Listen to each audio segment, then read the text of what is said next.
태풍이 지나간 뒤 쓰레기 수백 톤이 바다로 떠밀려 왔습니다. 조업 차질은 물론 어민들의 생계까지 위협하고 있습니다. 현장 취재했습니다. 이번 태풍으로 동해안 지역 곳곳에서 농경지가 물에 잠기고 다리가 끊기는 등 피해가 잇따랐습니다. 이런 가운데 추가 태풍 소식이 전해지면서 주민들의 걱정이 큽니다. 연이은 태풍으로 강릉, 경포, 진안 상가는 또다시 침수 피해를 입었습니다. 반면 매년 침수가 반복됐던 강릉 지역의 일부 상습 침수 지역은 상황이 완전히 달랐는데요. 그 이유를 알아봤습니다. 태풍 하이선은 올해 한반도에 불어닥친 네 번째 태풍입니다. 태풍 발생 빈도는 예년과 비슷하지만 위력이 갈수록 거세지면서 큰 피해를 낳고 있는데요. 원인을 짚어봅니다.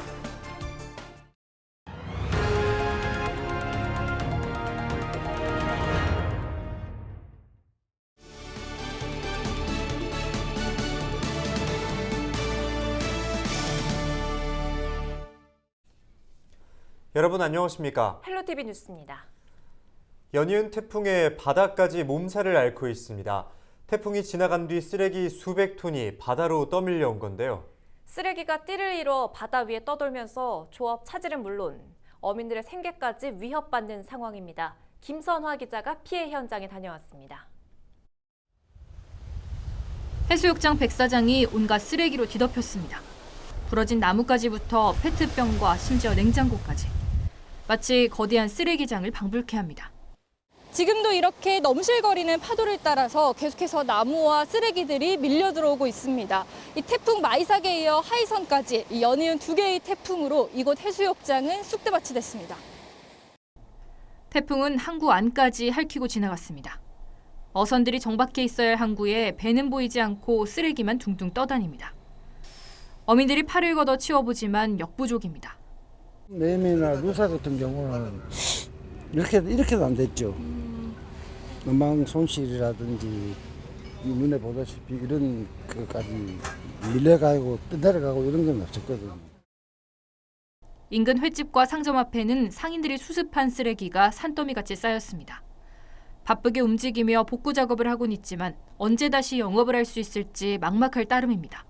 지금 이보세요. 지금 어수선해가지고 어떻게 해볼 수가 없어 지금. 응. 코로나도 겹친데다 태풍에다가 뭐 어떻게 해야 되지? 기운도 하나도 없어요 지금. 태풍 때마다 밀려드는 해양 쓰레기에 몸살을 앓는 바다. 삼척시가 인력과 장비를 투입해 응급복구에 나서고 있지만 워낙 쓰레기 양이 많아 작업에는 오랜 시간이 걸릴 것으로 보입니다. 헬로티비 뉴스 김선아입니다. 네, 이번 태풍으로 고성과 양양에서는 하천둑이 터져 마을과 농경지가 물에 잠겼고 도로에서 곳곳에 끊기는 피해가 발생했는데요. 비가 그치면서 응급 복구가 시작됐지만 주민들은 또다시 큰 비가 오진 않을까 걱정하고 있습니다. 성기석 기자가 현장을 취재했습니다. 불어난 강물에 하천둑이 완전히 내려앉았습니다. 물이 넘치면서 농경지는 모두 침수됐고 인근 주택은 온통 토사로 엉망이 됐습니다. 비는 그쳤지만 처참한 농촌의 모습은 태풍의 위력을 고스란히 보여줍니다. 마을 주민들은 당장 쓸만한 가재도구들을 씻어 말려보지만 원래 생활로 돌아갈 길은 멀기만 합니다. 집안에 물이 들어와가지고 사람이 장판을 다 걷어내야 되니까 못 자잖아요, 그죠? 음식 해먹고 하여튼 의식주가 제일 문제죠, 일단. 하천이 넘쳐 마을길 곳곳이 끊어진 양양에서도 응급 복구 작업이 진행됐습니다. 양양군은 중장비 수십 대를 동원해 하루 종일 응급 복구 작업을 펼쳤습니다. 긴급 복구는 대부분 마무리됐지만 며칠 새 여러 번의 비 피해를 겪은 주민들은 또다시 큰 비가 올까 벌써부터 걱정입니다. 임시 응급 복구하다 보니까 뭐 방법이 없잖아요. 그게 또 쓸고 나가니까 환장하는 거죠. 돈은 돈대로 들어가고 길은 길대로 안 되고 사람 속은 타고. 한때 범람 위기까지 갔었던 고성 오남 저수지는 다행히 안전수위 135m를 되찾아가고 있습니다. 태풍 피해로 통제됐던 미시령과 한계령 등 도내 도로들의 차량 통행도 대부분 재개됐습니다. 지자체들은 가을 태풍이 또 발생하기 전에 계속된 호우로 약해진 곳들을 복구한다는 계획입니다. 지금 터져 있는 여러 가지 제방이라든가 다리 이런 부분에 대해서 그 전에 확실한 항구 복구는 아니지만 다시는 이런 일이 벌어지지 않을 정도의 복구는 가능하다고 보여집니다. 강원도는 태풍 하이선 피해를 입은 영동 북부 지역이 특별 재난 지역으로 선포될 수 있도록 정확한 피해 규모를 조사하고 있습니다. 헬로티비 뉴스 성기석입니다. 네, 그런가 하면 강릉 도심 상습 침수 지역은 이번 태풍 당시 상황이 전혀 달랐는데요. 강릉 경포 진안상가는 여지없이 물에 잠겼지만 포남동 저지대는 큰 피해를 입지 않았습니다. 그 이유가 뭘까요? 박건상 기자가 보도합니다. 눈을 뜰 수 없을 정도로 강한 빗줄기가 쏟아져 내린 지난 7일 오전. 태풍 하이선이 북상하면서 출근길 강릉 시가지는 난장판으로 변했습니다. 갑자기 불어난 물에 운행 중이던 승용차는 시동이 꺼지면서 그 자리에 멈춰섰습니다. 강릉 도심 구간 도로 대부분이 물에 잠겼습니다. 그런데 비만 오면 물바다가 됐던 송정동 동해상사 사거리는 상황이 달라졌습니다. 빗물 펌프장이 제 역할을 했다고 강릉시는 설명합니다. 지난해 태풍 미탁으로 피해가 발생하자 포남동 빗물 펌프장 용량을 2,400톤으로 늘렸습니다. 여기에 오봉저수지 방류를 최대한 늦춘 것도 피해를 줄인 이유 중 하나입니다. 약 80% 남수율을 보이고 있습니다. 현재까지는 방류를 하지 않고요. 자연 배수가 될 수 있도록 하고 있고 수문은 열지 않고 있는 상태인데 어떻게든지 지금 최대한 지연을 시키고. 하지만 경포 일대 저지대 침수 문제는 이번에도 어김없이 반복됐습니다. 집중호우가 쏟아지면 지대가 높은 교동택지와 운정동에서 빗물이 그대로 이곳 경포호로 모이게 됩니다. 여기에 만조 시간까지 겹치면은 빗물이 빠져나갈 수가 없어 경포호가 범람하게 되는데요. 지대가 낮은 진안상가는 침수 피해를 입을 수밖에 없습니다. 강릉시가 이렇게 차수막을 설치했지만 무용지물입니다. 경포 진안상가는 태풍 2개가 지나간 나흘 동안 2차례 모두 침수됐습니다. 지금 코로나도 문제지만 이게 수해도 있고 하다 보니까 지금 뭐 복합적으로 이 소상공인들은 지금 뭐 굉장히 힘듭니다. 강릉시는 정부에 경포 일대 펌프장과 관로 개선 등 예산 230억 원을 신청해 놓은 상황. 하지만 안전등급 중 최하인 2등급인 상가 재건축 문제가 얽혀 있어 예산 확보는 여전히 불투명합니다. 지난번 바이삭보드 해가지고 바이삭까지 해가지고 다 며칠 사이에 또 이렇게 똑같은 재난을 겪고 있거든요. 이런 건 한테 근본 대책을 좀 세워야 될 것 같습니다.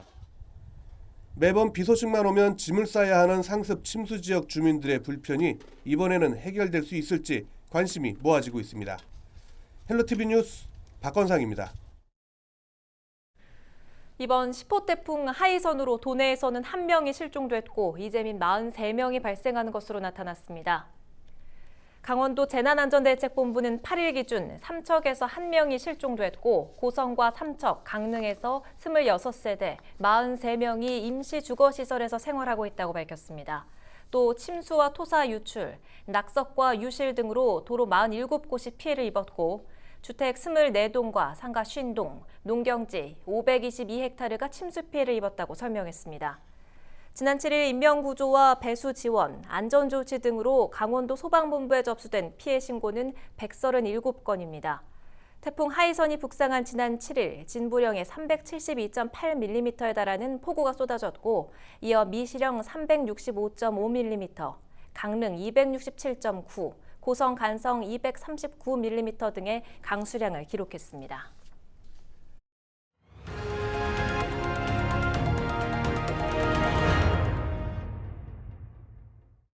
이번 태풍 하이선은 올해 한반도에 불어닥친 4번째 태풍입니다. 태풍 발생 빈도는 예년과 비슷하지만 위력이 갈수록 거세지면서 큰 피해를 낳고 있는데요. 전문가들은 이 역시 지구온난화에 따른 기후 변화를 대표적인 원인으로 꼽았습니다. 보도에 홍승현 기자입니다.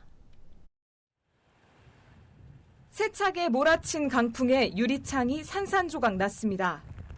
장대처럼 쏟아지는 폭우에 도로는 물바다가 됐습니다. 집중호우를 이기지 못한 산비탈이 그대로 무너져 내리면서 주차장 차량을 덮칩니다.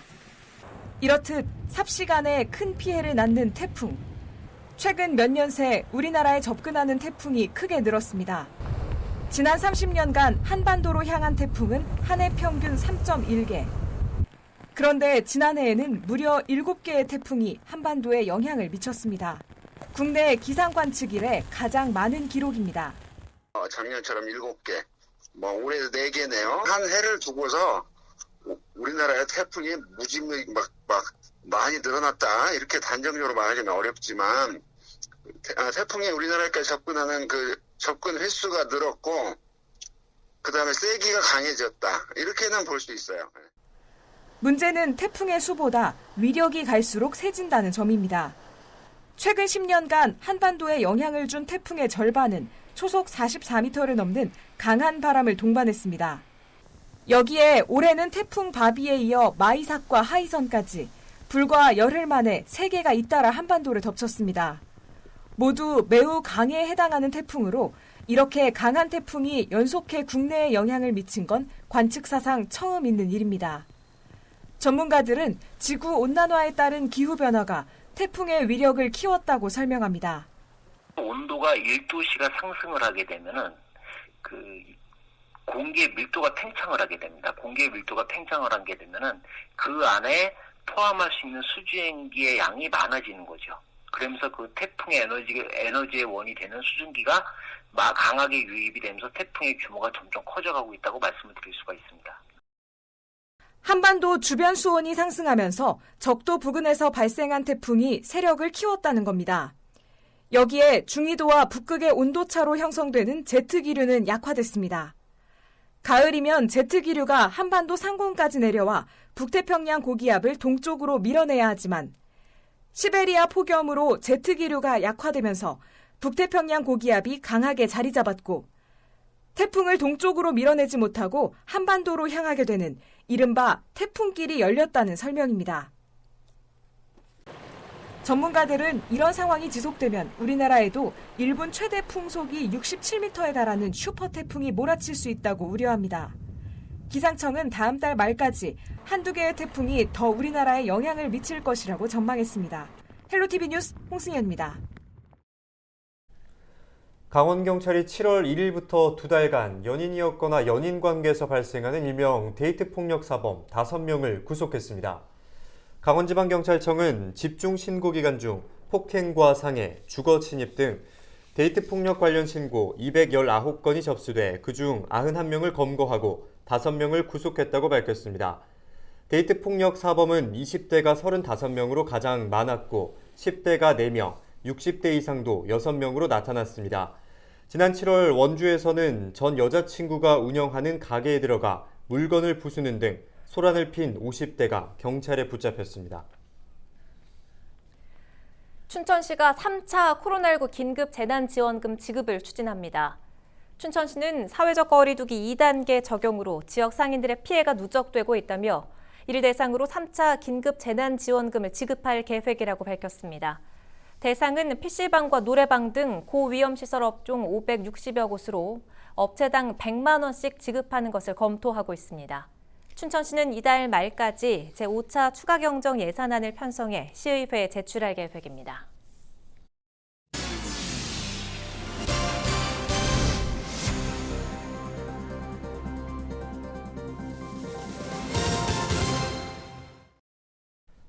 강원도가 인플루엔자 무료 예방접종을 확대한다고 밝혔습니다. 강원도는 코로나19와 증상이 유사한 인플루엔자가 동시에 유행하면 진료 혼선은 물론 병상과 의료 인력 부족 등의 문제가 발생할 것을 우려했습니다. 이에 인플루엔자 무료 예방접종 대상자를 생후 6개월부터 만 18세 미만, 만 62세 이상, 임산부 등 66만 3천 명으로 확대했습니다. 접종은 8일부터 이루어지고 대상자별 접종기간 구분과 사전 예약자 등을 통해 접종자 쏠림을 방지하고 안전한 접종이 이루어질 수 있도록 합니다. 원주시가 혁신도시 내 신규 아파트 분양권을 불법 전매하거나 중개 알선한 중개업 사무소 17곳을 적발해 행정처분했습니다. 최근 분양이 시작된 혁신도시 제1풍경채 아파트는 1년 동안 전매가 제한되지만 온라인 커뮤니티 등의 분양권 매도 광고글이 게재돼 불시 점검에 나섰다고 원주시는 밝혔습니다. 전매 제한 기간 내 분양권 거래는 모두 불법이며 전매를 하거나 알선한 경우 3년 이하의 징역 또는 3천만 원 이하의 벌금형에 처해질 수 있고 분양권 당첨자는 당첨 취소될 수 있습니다.